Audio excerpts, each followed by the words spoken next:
So yeah, I guess like I was talking about before, my team has the 6 red dots. I am the Taka Sasuke.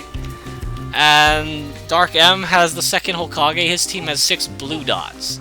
So what we're going to show you first is a difference in the recharge time to show that there is a difference. Okay. So on 3 we're going to call our supports. So Alright. 1, 2, 3.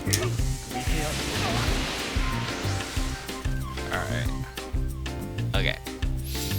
So you'll actually notice that my support started recharging faster because I knocked over Dark M's support, so he took longer to get out. Yeah. But you'll still notice that even with that, he gets his support back first. Yep. Yeah, so his supports definitely recharge faster. Because like my support had a full like 1.5 seconds on him to begin with. And yeah. So yeah, as you can see, the six blue dots, it makes a difference, not like a tremendous, ridiculous difference, but there is a difference. And now we're gonna compare the damage on our team ultimates. So you can see that there's a difference there as well. Oh, I'll turn off the regen as well, so it's easier. So it's easier for us to see. So I guess you're gonna go first? Yeah, Okay, I'll go first. What the hell? It's should work. It's attack. I don't know what you're. There we go.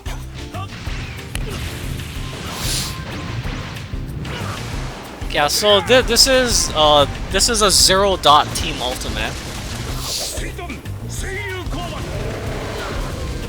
So as you can see, it does significant damage. Did about 35-40%. Yeah, that looks like more than 40. Yeah, a little bit more than 40. And this is a 6 red dot team ultimate. Ow!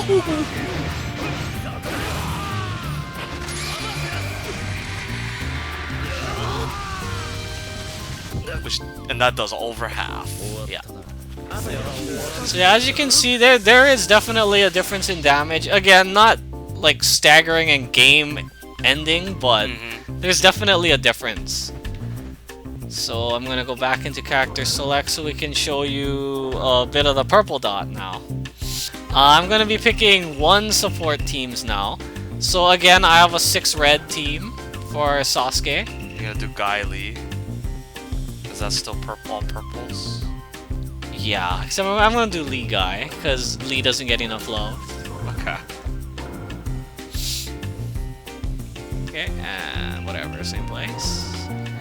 And so I guess in the let's see. I guess in the meantime I can talk a little bit about some of the differences between having 1 support and 2 supports. So as you can see, you can still have 6 dots regardless of, you know, whether you have 1 support or 2. Yeah. But I'll have to actually turn this off. Indeed. Because you won't be able to tell the difference. Okay. But yeah, if you have 1 support, your individual support will recharge faster than having 2 supports actually. Your 1 support will build more team gauge when you use it, and your support has twice as much durability, which I'll go over later. Whereas if you have 2 supports, obviously you have 2 different supports that you can choose from. Yeah. So it gives you more versatility. It also allows you to call them simultaneously if you want to. And yeah, it basically makes it so that you generally have a support available even when you're using one. Yeah. So anyway, we'll go back to the amount of meter that a support builds. Yeah. Because right now Lee has 6 purples, which is like the max. Plus he's only got 1 support, so it's the maximum, yeah. So I'll go ahead and hit you with my support first to show how much meter I build. Alright. So you see that little sliver that he built over there.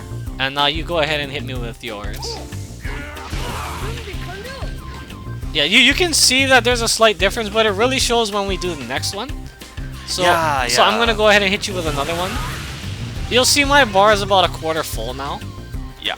Whereas if you hit me with another one, his bar is half, well, more than half because he procced again. But you see that when he hit me, he was already at half. He was already at support drive. That's huge. Yeah, whereas I probably need to hit him with another one. Yeah. So he was a whole support call ahead of me in terms of bar, you know? Yeah. So yeah, pretty big difference. And I guess going into that, we'll kind of talk a little bit about the team gauge itself. bar that we're filling up, and yeah, so I'm gonna restart it again so that we're back to empty. Okay. Oh, I guess I just could have did it in the settings, but whatever. It's just as fast. Okay, so you build up your support gauge. It's that gauge all the way to the left, right next to your character's portrait. You build it up by using your supports, obviously. When you call them out, you get a little bit, as you can see. When you hit with it, you get a little bit more. And I guess the main thing that you need to know is when you get to half, you enter what's called support drive. And what that means is that your supports start taking a more active role in helping you out. So I'm going to go into that in a little bit.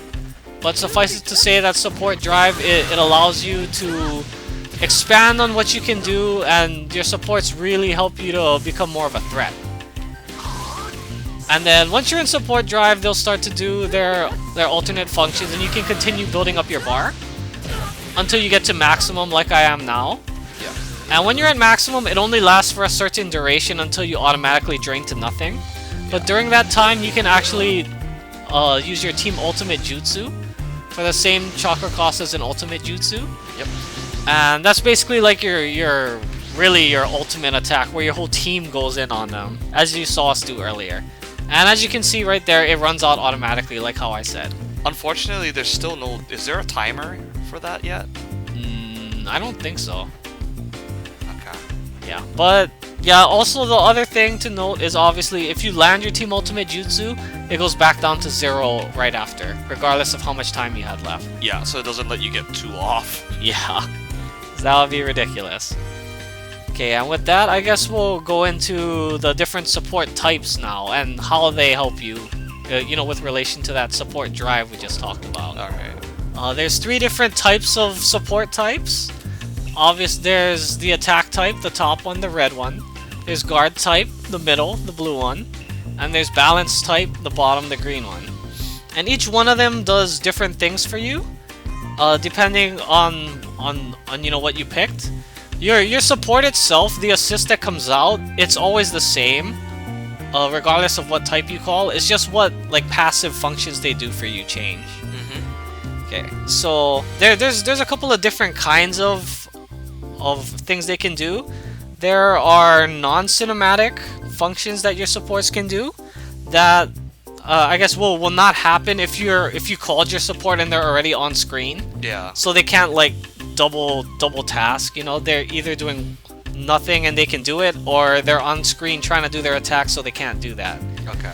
As opposed to cinematic functions, you know, cutscenes and that kind of thing, shifts the camera. Yeah. So those ones will occur regardless of whether or not your support is on screen or not. Okay. So I'm going to be using those terms to describe the different functions when I go into it.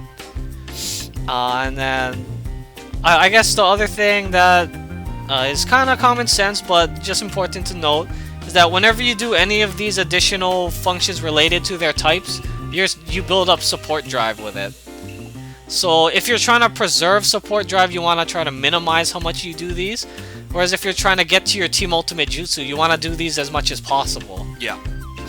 Okay, so with that, I'm going to kind of go into the attack type.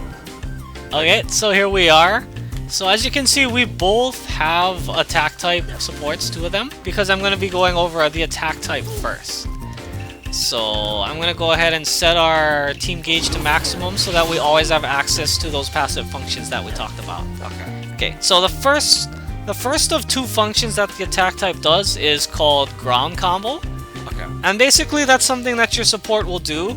It's non-cinematic, meaning they'll only do it if they're not busy doing something else. Alright. So what it does is they will automatically come out and start hitting your opponent when you're hitting them with a ground combo, which I'll kind of show here. So as you can see, Sakura came out and helped me out a little bit. Yeah, don't keep swinging, but yeah. Yeah, so what I want to say about that is they come out and they do a little bit of extra damage when they come out and swing, and their swings don't actually have any hit stun. Yeah.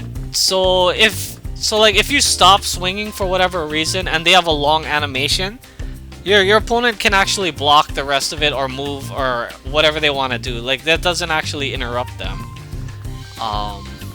Yeah, I guess that's not that important because normally you won't stop, but just so that you know. And then the other thing is that, as you can see, we have 2 attack types. So another thing I'm going to be talking about with each function of supports is how it differs when you have one of them versus 2 of them. So the reason why I stopped on the second hit of my combo is you can see that my first attack type comes out on the second hit of my combo, whereas the other one comes out on the third part of my combo. And then if I continue comboing, they don't come out again. And that brings us to the other function, as you saw right there, Strike Back. That one is a cinematic because, as you saw, the screen transition it changed, and my support comes out and triggers the Strike Back.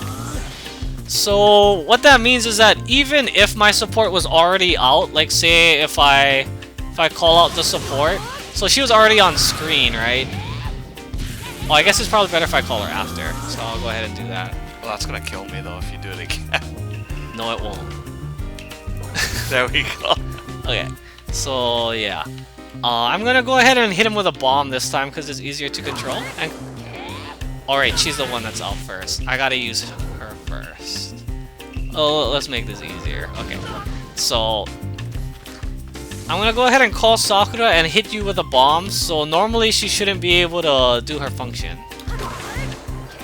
But yeah, as you can see, she still goes over there and does her thing.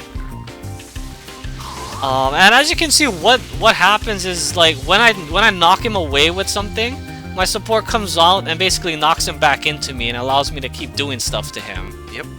So how that interacts with having 2 supports, because as you see, it's always Sakura that's coming out to do it because she's the first attack type that I have. Yeah. But I do have 2 of them, meaning that if I were to trigger another Strike Back in the same combo, that's when Kakashi will come out and do his one. So for each attack type support you have, that's how many Strike Backs you'll get in a combo. So I'll go ahead and try to get a 3rd one, and you'll notice that I don't get a 3rd one. Yeah, I'll beat you with a bomb, and then I'll beat him with another bomb, and you see nobody kicks him back the 3rd time. Yep. Yeah. And there's actually some interesting counterplay to this Strike Back mechanic that was added, because before this was really powerful. It was basically free. Yeah. So what they did is they allowed you to counterplay it a little bit with your own supports. So even if you don't have support drive, and regardless of what your support types are, you can actually counter the Strike Back with your own supports. So what I'm going to do is I'm going to show them another Strike Back and pay special attention to see how it says guard support, and then it gives you the option to call one of your supports. Yep. That'll actually allows you to call out your support and have them block the Strike Back, and they'll take it instead of you. Okay. So let's go ahead and show that. Yeah, so as you can see, Lee is fine. He's not stunned or anything, but Guy is temporarily on the field and took some damage. Yep. So I'll go into that a bit later, but that's more or less the attack type in a nutshell. Very offensive, as the name suggests. So now we'll go into defense type now.